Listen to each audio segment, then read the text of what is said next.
Motor وے پر سفر محفوظ اور دلکش، لیکن متوقع طور پر ماہ دسمبر سے فروری تک موسمی حالات میں تبدیلی کی وجہ سے دھند پیدا ہو جاتی ہے، جو کہ ڈرائیونگ پر شدید اثر انداز ہوتی ہے اور حادثات کا خدشہ انتہائی حد تک بڑھ جاتا ہے۔ یہی وجہ ہے کہ آپ کی حفاظت کے پیش نظر موٹر وے بند کر دیا جاتا ہے۔ عوام سے گزارش ہے کہ دھند کے موسم میں صبح 10 بجے سے رات 10 بجے کے دوران اپنا سفر مکمل کر کے اپنی منزل مقصود تک پہنچ جائیں۔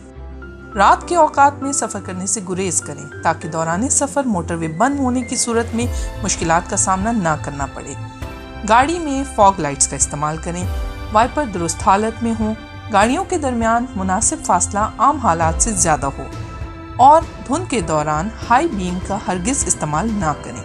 سفر شروع کرنے سے پہلے موٹر وے پولیس ہیلپ لائن 130 یعنی 130 اسمارٹ فون ایپ ہم سفر یا FM 95 سے رہنمائی لیں۔